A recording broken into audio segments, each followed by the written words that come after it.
मैं Amardeep Kumar ITI theory classes में आप सभी का हार्दिक स्वागत करते हैं। देखिए, मैं पिछले वीडियो में ही बताए थे आप सभी को लेथ से संबंधित कुछ मल्टीपल चॉइस क्वेश्चन सर। आज के वीडियो में आप सभी को हम बताएंगे लेथ से संबंधित ही जो है मल्टीपल चॉइस क्वेश्चन आंसर। तो देखिए एग्जाम में कैसे आ सकता है, कैसे पूछता है, ये सब आपको भी नॉलेज होना चाहिए, जानकारी होना चाहिए। ये देखिए तभी संभव होगा जब लगातार आप पढ़ते रहेंगे, ठीक है। तो आप लोग मेरे साथ जुड़े रहिए और मेरे साथ पढ़ते रहिए। तो चलिए आइए देखिए, समझते हैं बिना देरी किए हुए ये कैसे क्वेश्चन बोर्ड एग्जाम में पूछ सकता है। ओके, तो देखिए पहला समझिए कैसे पूछेगा कि किसी जॉब के लिए आरपीएम ज्ञात करने का सूत्र होता है। अब देखिए किसी जॉब का आरपीएम बोल रहा है, तो आप आरपीएम का सूत्र ज्ञात करने से पहले हमको क्या इसका ज्ञात होना चाहिए, कटिंग स्पीड। तो चलिए ठीक है, पहले यहाँ ऑप्शन देखते हैं हम लोग जो है कि इसमें सही है कौन। तो देखिए ए ऑप्शन है पाई इंटू सी एस का मतलब यहाँ देखिए कटिंग स्पीड इंगित कर रहा है, ठीक है, into 1000 into D, okay, equal to N, यानी एन का मतलब आरपीएम होता है, ठीक है। ये एन के क्या होता है, आरपीएम होता है, यानी RPM equal to pi into C S by 1000 into D. क्या सही है? बी ऑप्शन है C S into D by 1000 into D, ये सही है। या सी है option 1000 into D C S into D equal to N, और डी ऑप्शन है C S into 1000 by pi D equal to N, यानी N RPM.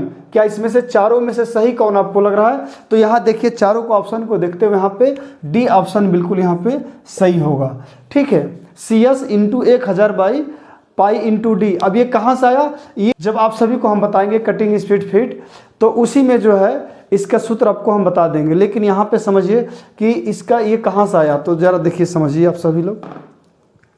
तो देखिए हम क्या बोले हैं कि कटिंग स्पीड का सूत्र आपको ज्ञात होना चाहिए।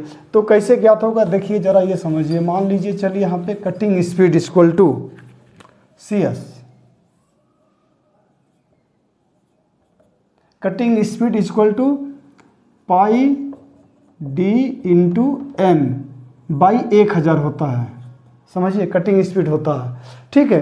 तो अब यहाँ पे हमको एन निकालना है, तो चलिए यहाँ पे हम लिख सकते हैं पाई D into N equal to, यहाँ देखिए क्रॉस में मल्टीप्लाई कर रहा हूँ, ठीक है, ये ऐसे, ओके। तो यहाँ पे लिख सकते हैं हम सी एस इंटू 1000।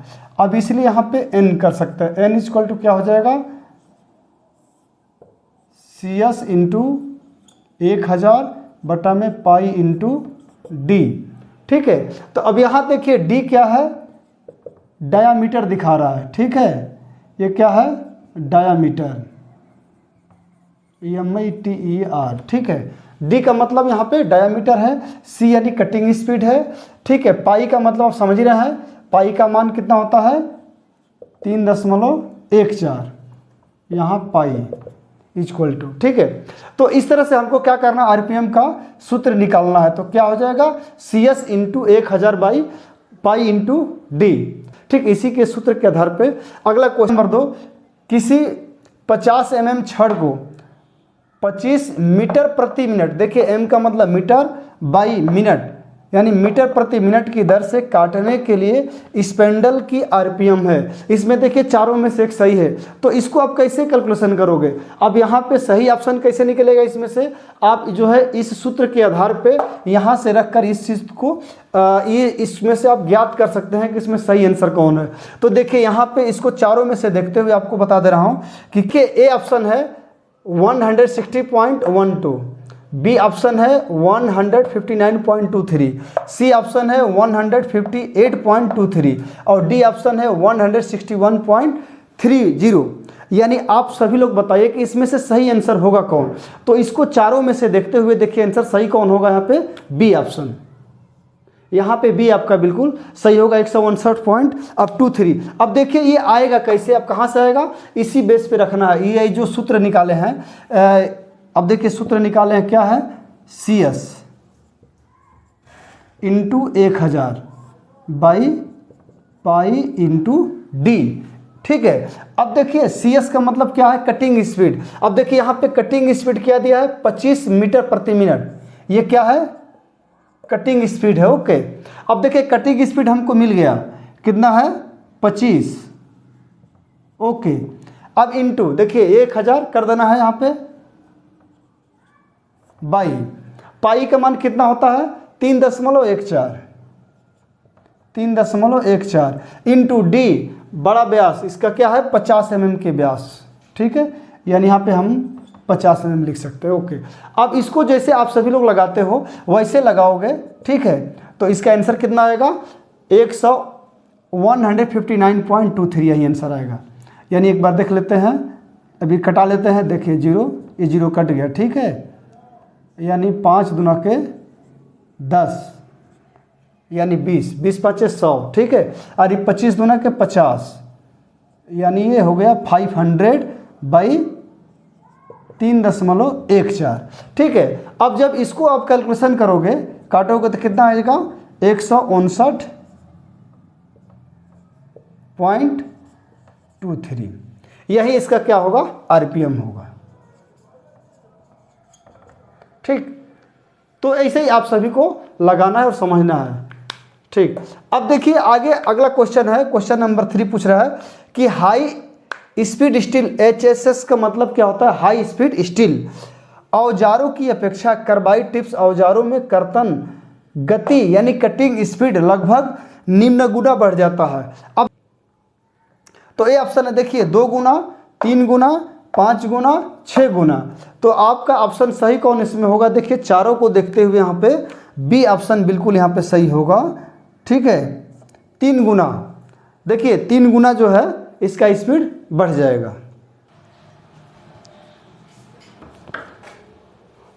तो चलिए देखिए अगला क्वेश्चन जो क्या लिखा है कि हाई स्पीड स्टील औजार का प्रयोग करते हुए डाया 40 mm के कठोर ढलवा लोहे के लिए स्पेंडल की गति है। अब देखिए यहाँ पे ढलवा लोहे की कर्तन गति 15 मीटर प्रति मिनट लिखा है, ठीक है।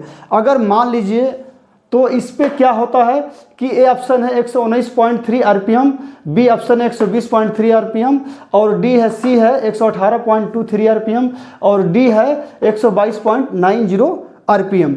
अब आपको करना क्या है, देखिए मैं जो अपने पिछला क्वेश्चन जो बताए थे आप सभी को उसी का सूत्र, वही सूत्र लिख कर जो है और तुरंत जो है आपको सब कुछ मिल गया है। देखिए डाया चाहिए, डाया मिल गया है और कटिंग स्पीड की आवश्यकता है तो कटिंग स्पीड मिल गया है। ओके, आरपीएम इक्वल टू यानी एन, देखिए एन इक्वल टू कितना होता है CS इंटू 1000 बटा में पाई इंटू डी। देखिए मैं इसको लगा रहा हूँ, ठीक है, ये वाला यहाँ पे लगा रहा हूँ, जगह नहीं इसलिए लगा रहा हूँ यहाँ पे, ठीक है। तो CS इंटू 1000 बटा में पाई इंटू डी, ओके, पाई इंटू डी हो गया, ठीक ना। अब हमको CS, अगर मान लीजिए CS कितना लिखा है 15 इंटू 1000 बाई पाई का मान कितना होता है 22 बटा में 7 यानी 22/7 इंटू डी का मान कितना है यहाँ पे 40 है, देखिए तो 40।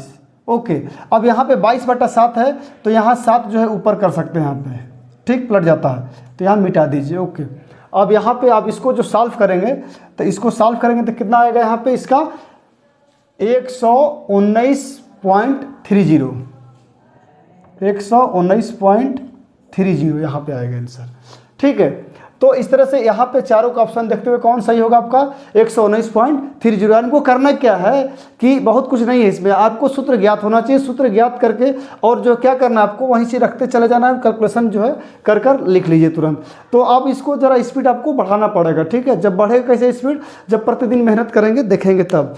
सवाल लगाइए अपने से, देखिए आप सभी लोग, तो ऐसे स्पीड बढ़ सकता है आप सभी का। देखिए वहाँ एग्जाम में क्या होता है कि बहुत टाइम कम दिया रहता है, आपका 1 मिनट से भी एक क्वेश्चन के लिए 1 मिनट से भी कम टाइम दिया रहता है। आप समझ सकते हैं कि आपको कितना स्पीड बढ़ाना पड़ेगा। ओके, तो इस तरह से आपका ऑप्शन सही कौन होगा 119.30 यानी आरपीएम। ओके, अब देखिए अब इसको हम मिटा देते हैं। अब देखिए इसको हम मिटा देते हैं, ठीक है। तो इस तरह से ऑप्शन सही कौन इसमें हो गया, ए वाला ऑप्शन।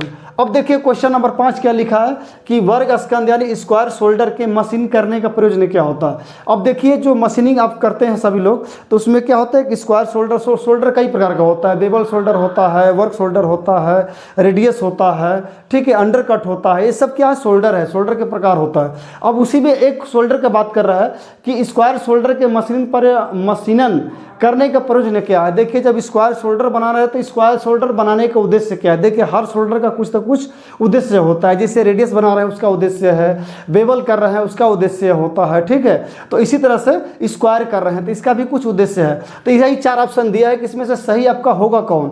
तो देखिए जरा क्या बता रहा है, पढ़िए यहाँ पे।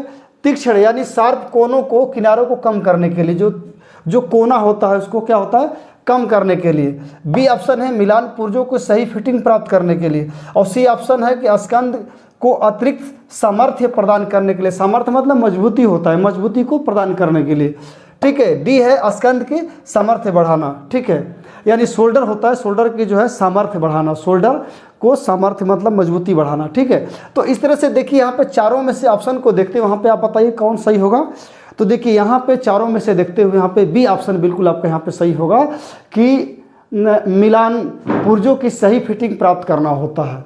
जो दो पार्ट होता है, जो दो पार्ट्स को आपस में मिलान करते हैं, तो वहाँ पे अधिक स्क्वायर शोल्डर का ही प्रयोग होता है। कौन सा होता है, स्क्वायर शोल्डर का प्रयोग होता है, ठीक, मिलान पुर्जों को सही फिटिंग प्राप्त करने के लिए। क्वेश्चन नंबर 6, कट की गहराई निम्न द्वारा प्रदान किया जाता है, ठीक। देखिए ऑप्शन क्या लिखा है कि शीर्ष स्लाइड यानी शीर्ष स्लाइड द्वारा, बी है क्रॉस स्लाइड द्वारा, और सी है कंपाउंड स्लाइड द्वारा, और डी है औजार को संयोजित द्वारा। यानी इसके मतलब ये समझ रहे क्वेश्चन क्या कर रहा है। देखिए कट की गहराई क्या लिखा है कि कट की गहराई निम्न द्वारा प्रदान की जाती है या निम्न। अब चारों में से ऑप्शन को देखते हुए ये लेथ मशीन की बात कर रहा है कि लेथ मशीन पे जो है कट, जो लेथ मशीन पे जो आप टर्निंग करेंगे, ठीक है, तो टर्निंग करते वक्त देखिए कट की गहराई लेना पड़ेगा, कितने mm कटिंग करना है, इसी की बात कर रहा है, ठीक है। तो कितने mm कट के, किससे कितने mm कट की गहराई लेंगे, यानी कितने mm कट लेंगे, ओके, ये बात कर रहा है। तो देखिए शीर्ष स्लाइड द्वारा जब लेथ मशीन चलाएंगे तो शीर्ष स्लाइड द्वारा कट की गहराई लेंगे नहीं। बी है क्रॉस स्लाइड द्वारा, तो और सी है कंपाउंड स्लाइड द्वारा, और डी है औजार को संयोजित द्वारा। ये चारों ऑप्शन को देखते हुए वहाँ पे क्या होगा, बी ऑप्शन यहाँ पे बिल्कुल सही होगा कि क्रॉस स्लाइड द्वारा, ओके। लेथ मशीन में एक क्रॉस स्लाइड होता है, क्रॉस स्लाइड के माध्यम से ही जो है क्या करना है आपको, कट की गहराई लेना है, ठीक है, तभी जो है आप जो है टर्निंग करेंगे, ओके। देखिए अगला क्वेश्चन क्या लिखा है कि क्वेश्चन नंबर 7, ढालदार वेवल, और ढालदार मतलब क्या होता है, बेवल होता है, बेवल्ड होता है, स्कंद की मशीनिंग का उद्देश्य होता है। अब देखिए 4 ऑप्शन दिया है। क्वेश्चन नंबर देखिए 7 क्या लिखा है कि ढालदार बेवल स्कंद की मशीनिंग का उद्देश्य होता है। जब आप टर्निंग कर रहे हैं तो एक किनारे पे क्या होता है, बेबल बना दिया जाता है, ठीक है। अब बेबल का वही उद्देश्य पूछ रहा है, इसका उद्देश्य क्या होता है, तो क्या बोला है, स्कंद की सामर्थ्य कम करना, तीक्ष्ण कोनों को, किनारों को कम करना, स्कंद के सहारे पुर्जों की सही फिटिंग प्राप्त करना, और स्कंद के सामर्थ्य को बढ़ाना। देखिए जो टर्निंग करते समय जो बेबल बना दिया जाता है उसके जो क्या होता है, सामर्थ्य को बढ़ाना होता है, यानी मजबूती प्राप्त करने के लिए होता है। तो कौन सा होता है, ए बी सी डी। यहाँ पे चारों ऑप्शन को देखते हुए वहाँ पे क्या होगा, डी ऑप्शन बिल्कुल आपका सही होगा, स्कंद की सामर्थ्य को बढ़ाना होता है, ठीक है। उसके किनारे पे क्या करते हैं, बेबल कर दिया जाता है। अब इसी से रिलेटेड देखिए बार बार हम स्कंद की बात कर रहे हैं। स्कंद मीन्स क्या होता है, शोल्डर होता है, ठीक है। तो इसीलिए मैं देखिए यहाँ पे अगला क्वेश्चन में मैं दे दिया हूँ, लिखा है क्या, देखिए क्वेश्चन नंबर 8 लिखा है, प्रदर्शन में चिन्हित 3 स्कंदों के नाम बताइए। स्कंद मतलब क्या होता है, शोल्डर होता है, ठीक है। अब हो सकता है आप कहीं कंफ्यूज हो गए कि यार स्कंद क्या होता क्या है हिंदी में। ये शुद्ध हिंदी स्कंद होता है, उसी को इंग्लिश में क्या बोलते हैं, शोल्डर बोलते हैं। अब शोल्डर देखिए 3 प्रकार का दर्शा रहा है। आप जरा बताइए, इसको पहचानिए कि ये तीनों में कौन कौन शोल्डर होता है। कुछ समझ में आ रहा आप सभी को? तो चलिए देखिए इसको बताइए, ठीक, ओके। तो चलिए ठीक है, देखिए ए ऑप्शन क्या है कि देखिए ए क्या है, बी क्या है, सी क्या है, ये 3 शोल्डर दिखा रहा है, ठीक है।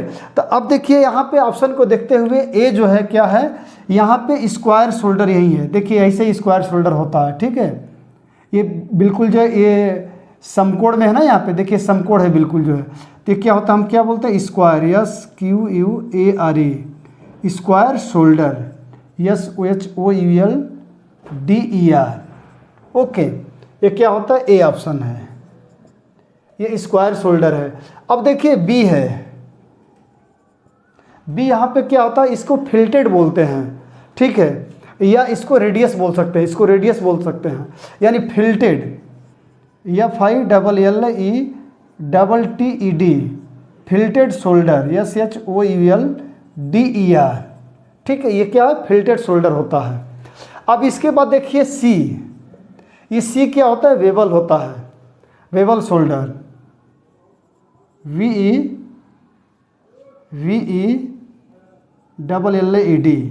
वेबल्ड शोल्डर, SHOULDER। ओके, वेबल शोल्डर। तो ये देखिए इस तरह से 3 शोल्डर होता है, तीनों शोल्डर का अपना अपना जो है अलग महत्व होता है, ठीक है। इन सब के बारे में, ऑपरेशन के बारे में जितना है, मैं अगले वीडियो में आप सभी को हम बताते रहेंगे कि इसको क्या बोलते हैं।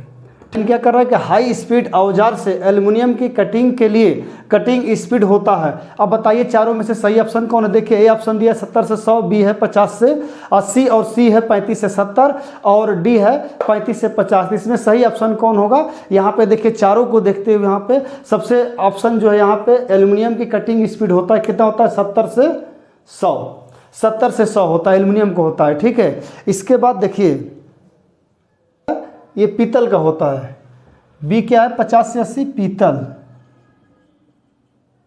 ठीक। और डी देखिए यहाँ पे तांबा है, 35 से 70 क्या होता है, तांबा का रखा जाता है स्पीड। और डी क्या है इसमें, मृदु इस्पात,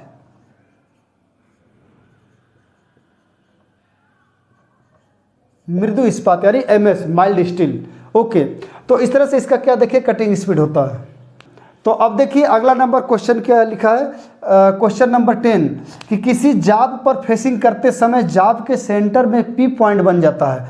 देखिए लेथ मशीन पे जब आप कटिंग कर रहे हैं, लेथ मशीन पे टर्निंग कर रहे हैं, तो उसमें क्या होता है, उसके आगे के फेस को क्या करता है, फेसिंग करना पड़ता है, ठीक है, यानी 90 डिग्री बनाना पड़ता है। ओके, तो अब उसमें क्या कर रहे हैं, टूल तो बांध दिए, टूल बांध दिए हैं। अगर आप फेसिंग कर रहे हैं तो फेसिंग करते करते सेंटर पर क्या होता है, वहाँ पर P पॉइंट बन जाता है, वहाँ पर एक पॉइंट बन जाता है। अब पॉइंट क्यों बन जाता है, तो देखिए चारों में से बता रहा है, क्या कर्तन औजार सेंटर के नीचे बंधा है, बी ऑप्शन है कर्तन औजार सेंटर से ऊपर बंधा है, या सी ऑप्शन है कर्तन औजार बिल्कुल सेंटर में बंधा है, या डी ऑप्शन इनमें से कोई नहीं।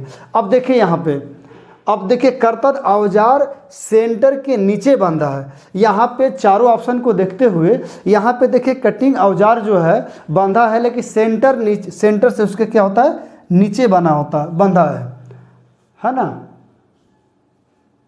कर्तन औजार सेंटर से नीचे बंधा है, यहाँ पे ए ऑप्शन बिल्कुल यहाँ पे सही होगा। और बी है कर्तन औजार सेंटर से ऊपर बंधा है, और सी है कर्तन औजार बिल्कुल सेंटर में होगा, सेंटर में बंधा। अगर देखिए कर्तन औजार बिल्कुल सेंटर में बंधेगा तो यहाँ P पॉइंट बनने का बिल्कुल संभावना नहीं होगा, जो P पॉइंट बनता है वो हट जाएगा, ठीक है। अब यहाँ पे देखिए डी है, इनमें से कोई नहीं, तो ये ऐसा हो नहीं सकता। तो इस तरह से ऑप्शन को देखते हुए यहाँ पे ए ऑप्शन बिल्कुल आपका सही होगा, कर्तन औजार सेंटर से नीचे बंधेगा, तभी जो है फेसिंग करने के दौरान, जो फेसिंग करते समय जो है यहाँ सेंटर पे, जाब के सेंटर पे क्या होता है, P पॉइंट बन जाता है। क्या होता है, यही कारण है कि कर्तन औजार सेंटर से नीचे बंधा है, यही इसका कारण होता है। तो इस तरह से देखिए मैं आज का ये क्लास समाप्त करते हैं, और ऐसे ही क्वेश्चन के साथ अगले वीडियो में आप सभी से मिलेंगे। इसी बातों के साथ आप जो है अपने घर पे स्वस्थ रहिए, मस्त रहिए, फिट रहिए। जय हिंद, जय भारत।